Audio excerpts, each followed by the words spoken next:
So we are going to be seeing the Olimar. The Olimar-Sonic matchup is going to be so interesting to see just because of the way Pikmin respond to, Spin Dash and the other options Sonic has. So Purple does really good because it stops Sonic in his tracks, so you're able to actually find potentially some more footing. And maybe, the combos from Olimar are also definitely really strong for sure. Double Love Smash and the Double Leopard is like a bread and butter for Olimar. Oh yeah, and I think it's interesting too is that a lot of characters don't get the chance to interact with Sonic, and maybe Olimar, is a bit of a slower character, doesn't necessarily get up in Sonic's face, but the Pikmin will do it for you, so you might not have your chance to see Sonic. Man, that back air is so strong as Pikmin putting in work. Yeah. And all this damage just gets racked up so quickly without even getting a chance to say hello to Olimar. Yeah, absolutely. Olimar's like, you're like, hello, and you're like, what? And you just see 3 things flying at you. You're like, oh, no. Yeah, here it comes. Double Love Smash into the up air, having, such a strong, damage output right from Olimar. Trying to find TonyZTank potentially jumping in that situation. That's why you see, Candle go for a ton of these short hop back airs, just because they hit upwards, so they can catch a full hop potentially. So definitely really, really cumbersome to deal with if you're Sonic. So, and again, the purple Pikmin, we talked about it earlier. It stops you right in your tracks, and if you're close enough, free F smash every time. So. And we've got 2 purples here right now. One of them bloomed actually, so this is a really scary place to be in if you're Sonic, especially down so much. You think that this is going to be like a kind of a slow matchup, but oh my goodness, really good uppy into the up air. It's going to take Candle off the top, but you think this is going to be a slow matchup right now, but we're actually seeing some pretty fast-paced gameplay. Yeah, I think Candle's doing a really good job of meeting Tony halfway, especially, they're tossing Pikmin consistently to kind of stop Tony in his tracks. So that has actually been super awesome to see if you are an Olimar player. The few, the proud, right? Like, there's definitely not that many out there anymore, but so far, Tony just having to move around, trying to find some footing. And, when you do get, the conversions from Sonic, sometimes you are able to get the Pikmin, the whistle, and the armor actually gets you out of those combos as well. We saw that a little bit earlier. We're definitely probably going to see a little bit more of that right now as well. So, yeah, Purple, again, stopping in his tracks, trying to find some footing. Could definitely get a lot of damage right here with a red and a purple. Yeah, this is looking pretty scary right now if you're TonyZTank. Really nothing can kind of contest these Pikmin at times. Candles is doing a good job of just kind of sticking to center, and I find that in someone who watches Tony a lot, that's kind of the matchup style that he struggles with, is people who just kind of, wow, just the point blank F smash. Okay, I was not expecting that in the middle of my thought too. Yeah. But I think Tony kind of struggles with characters who kind of just like stick to center, throw a bunch of stuff at him, and doesn't try and chase him back and forth. Some characters kind of don't have that privilege, but Olimar is definitely one of them. Yeah, absolutely, for sure. But regardless, as much as we were talking about the lead that Candle put out for themselves, TonyZTank has brought it all the way back, and it's last stock situation for this game number 1. And like you said, very quick-paced match, Candle definitely taking the fight to Tony, and now Tony, though, finally finding some momentum. The whistle armor right there, like we talked about earlier, definitely going to get you out of some of these combos. One bad option here off stage, and the less trap sequence could be eating a purple F smash. Blue up throw will start killing around this percent as well, so you have to be really, really careful with your approach options, and there it is. How did you know? It's not like I used to play Olimar or anything like no, that, of course not. But yeah, game 1 going to Candle. They did a really good job of keeping themselves composed. Having a sizable lead and Tony fighting back to bring it back to last stock, but Candle able to still clutch it out. So, and like we talked about earlier as well, before we came back on the air, Candle also has the Aegis on lock as well, which also tends to do really well into Sonic. Like we see like Spargo at the top level opt to go for the Aegis instead of the Cloud in some situations. So, having multiple options available, if you're Candle. So, gonna, chug along on PS2 for game number 2. And again, farming these purple, and the cool thing is that Sonic kills all the other Pikmin that latch onto him, so you get purple really fast, in that first stock initial. So. Yeah, it's kind of a double-edged sword, isn't it? And that's kind of the unfortunate thing for Sonic here, is that you might start off kind of in the lead, but as soon as you've got those purples, it's curtains.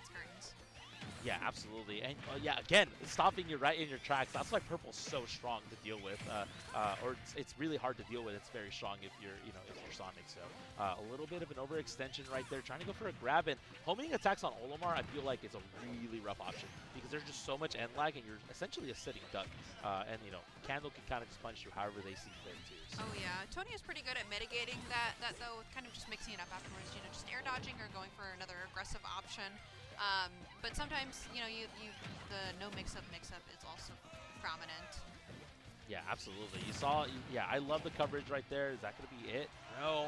Barely, barely touching the blast zone. We'll be right back. And there's the homing attack. That's actually, something that I wanted to mention also is once Olimar does commit to the up B, you can pretty much do anything you want if you're Sonic. And if Olimar's recovering from deep or recovering pretty far horizontally, that homing attack will reach fast enough to get the kill. And we saw that just now. So really good stuff from Tony, able to hang on to this first stock though. One anti-air option here with the purple could be it. The sweet spot will definitely kill right here. Back here at the ledge will kill. We're having blue come up right now, so that's also potentially a kill in itself. So and again, we see these Pikmin going away, and yellow F smash, the hitbox lasts a long time, longer than the other Pikmin. So that is also something that can stuff out Sonic's approach options. So. Yeah, Tony doing a really good job of just playing away from these Pikmin, choosing almost all the right options right there. Getting thrown off stage and doing the spin dash to kind of stall a little bit, and that almost taking him coast to coast into that other blast zone. Good air dodge back. It's a frame 2 air dodge. Why does Sonic need that again? He doesn't. But you know what? Don't tell the Sonic players that. I know. Seriously. Yeah, but, able to still make it back. 195 right now. This is a tough situation for Candle. Can you find the back air? And they do. Even stocks, but, taking a lot of damage, stopping the bleeding a little bit. But Candle does need to, make a comeback in terms of damage. But double purple and a white will definitely do it. White grab, the armor, great stuff. I was going to say, white grab is low knockback, so you're able to actually confirm into like down throw double up smash with that combo right there. So here we go. Yeah. Oh, never mind. Rage, I think, affects it as well, too. So, yeah. And then the knockback, each Pikmin has different knockback, too, so it kind of messes things up a little bit as well. So, yeah. like with Max Rage, you can't down throw up smash it. This is why I could never be an all-R player. I could not keep track of all of that. Thank you for doing it for me. Yeah, I got you. I'm one of the unsung heroes of the day. But great usage, great mobility. You want to throw away the Pikmin as well because they do slow you down. And that just extended the hitbox there. That was crazy, but that was really nice for TonyZTank, who's now looking a lot more dominant than we saw him in that first game. Candle's really going to have to pull out all the stops right now. They're doing a good job of throwing these Pikmin and just getting them to latch on to Tony. It's the name of the game for Olimar, but can be a bit hard in this matchup at times. Really came out of the gate swinging, but right now Tony seems to be in the driver's seat. Yeah, absolutely. Definitely in the driver's seat right now.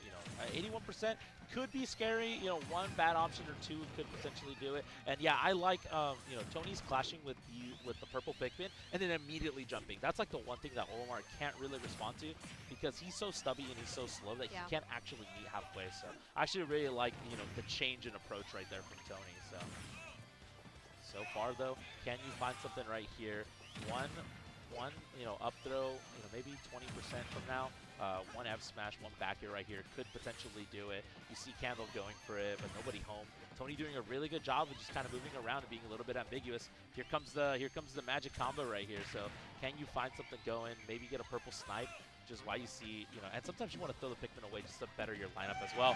Yeah, there it is. Yeah. I love that. Yeah, you get a whistle or two, and the whistle also changes which Pikmin is next in your rotation. So that also could, if you're trying to like watch what, the Olimar has in front, you get a whistle or two, and then they get lost immediately. So, really good stuff, really good awareness, and yeah, resourcefulness from Canada.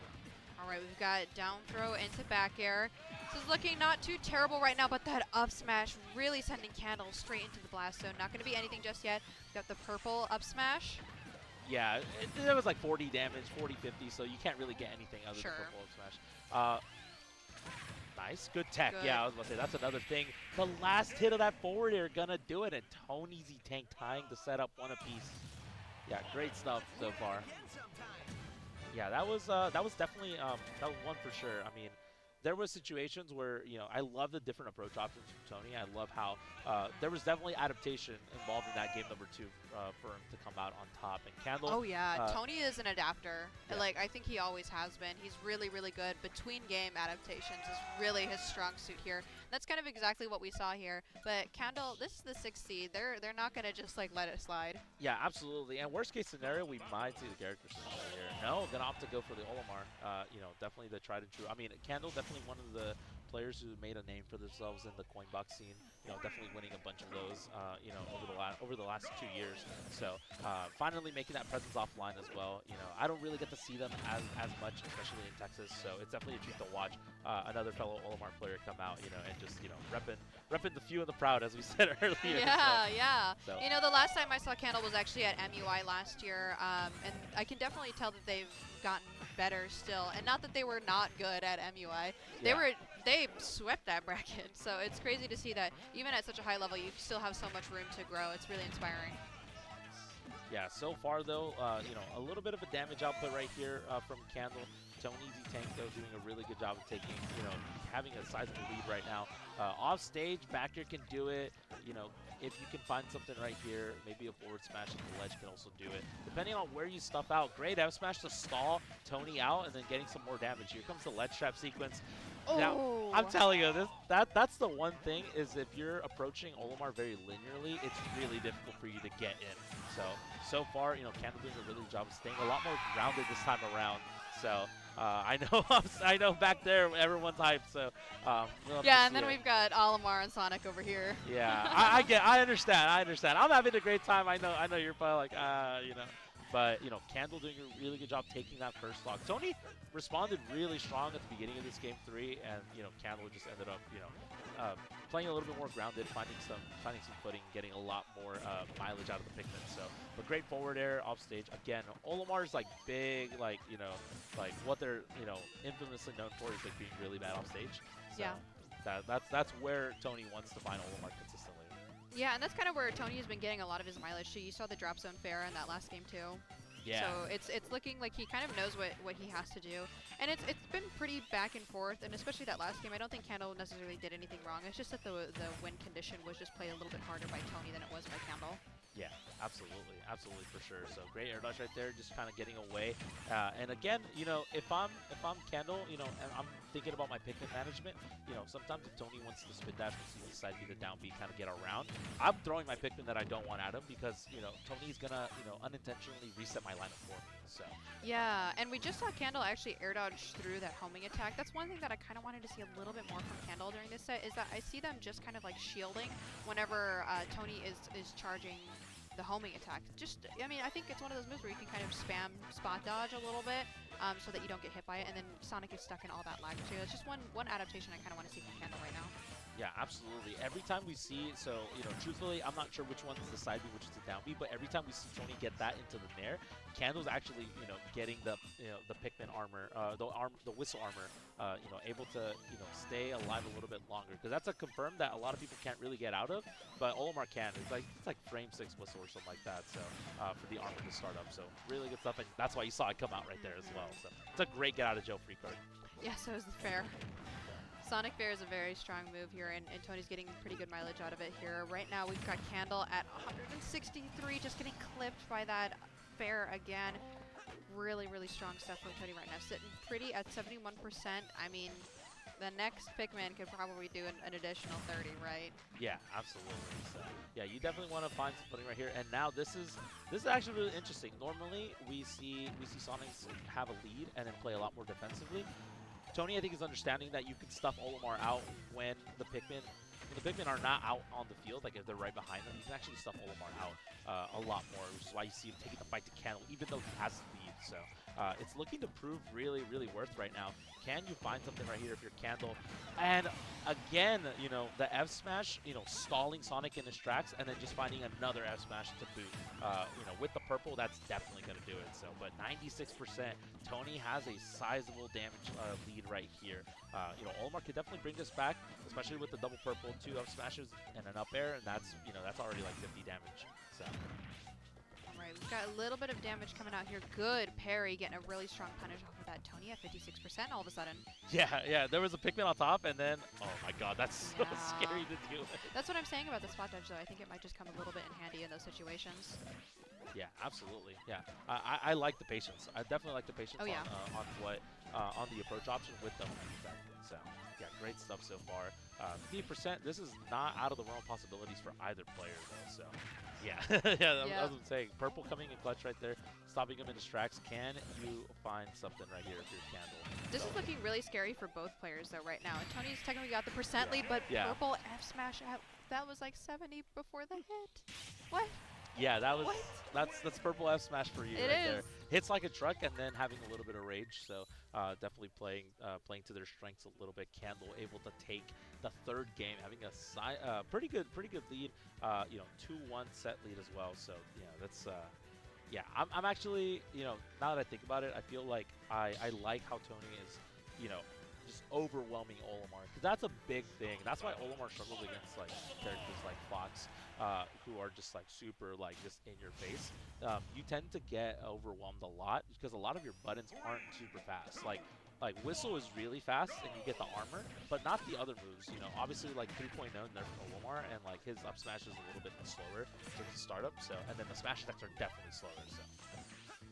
Yeah, I agree here. And now, I know we were mentioning earlier, you used to be an Olimar player as well. So what do you think should Candle be doing in these situations to kind of get just a little bit more going for them? Yeah, so the one thing that Olimar struggles with is ground speed. He has one of the slowest initial dashes in the game. And definitely just like Bowser's faster than him, if you think about Yeah. it. So that's the one problem. But I don't need to be telling Candle anything because they seem to have it under control right here. So and here comes the combo, right? Yeah, double up smash into up air and 57% on Tony right now. This is already gapped in percent, or lapped in percent. That's pretty crazy that Olimar is just dishing it out like this because he's so little. Like, why is he putting up the dupes like that? Yeah, he's so little, has the cutest nose in Smash Ultimate, and is just out here just chucking these things. They're willing to die for Olimar. Olimar is broken. He's like, here you go. No, don't get it twisted. No, Olimar's broken, bro. No, he's really good. He's definitely really good. Has high damage output. When he has a lead like this, it's really hard to bring him back. So. No way. Hello, Purple F smash. Yeah, there's because I'm guessing the hitbox just lingers a little bit there, just enough for it to break the shield. So, great stuff right there from Candle. What a response, though. I mean, these last few games have been just back and forth so close, and Candle has just been like, you know what? Just hit the reset button a little bit. I know. I'm sorry for ever doubting you, Candle. You've really done an amazing show all of a sudden. It's crazy, right? Yeah, absolutely. So far though, yeah, back here, double Pikmin, double purple. That's bloomed too. Yeah, that's tough. That's tough right now. Finds the fair though. Yeah, okay. Gonna get that first stock finally off of Candle. This is definitely doable because we saw a similar situation in game 1, and Tony brought it all the way back to last stock. I will say though, on small battlefield compared to PS2, which we saw game 1, there's not as much room to run around kind of reset situations if you're Tony. So it's a little bit more condensed. So you have to box Olimar a lot more. And Olimar, unironically, is not that bad at boxing against most characters in that like face to face, even though he does get overwhelmed by some characters. We've got down throw. Oh, just gonna pull some Pikmin here, getting them back to you. Is he looking for or were they looking for the disjoint a little bit on like the Pikmin on the platform? Yeah. Sometimes when you throw it out and if you whistle fast enough, you can get the desync, and that can prove to be a little bit weird on the platform. Oh, Purple back here, strong move, and surprisingly, Tony survived that. I wasn't expecting that actually. Yeah, absolutely. That down air also lingers quite some time as well, so you could definitely find something going. Gets the straw hop up air with the purple, and Candle going to take it 3-1 over Tony. What a response in that game number 4. I mean, games 1 through 3 were contested very heavily, and then game 4 was the Candle show. So, yeah, good stuff to Candle here. It's going to be Tony moving on in loser's side, but Candle moving on in winners. Yeah. I might be the only one in the room, but I'm so happy that I finally got Olimar on stream. I'm like, I know this character You've so been well. waiting for this moment for your whole life, basically. Well, because I actually got to cast Candle in pools yesterday, and they were like, nah, I'm playing Aegis. And I was like, come on, Yeah, so. Candle's biggest fan is sitting right next to you. I don't know about all that. I don't know, the way you've been talking about Candle. So, it's mainly Olimar. But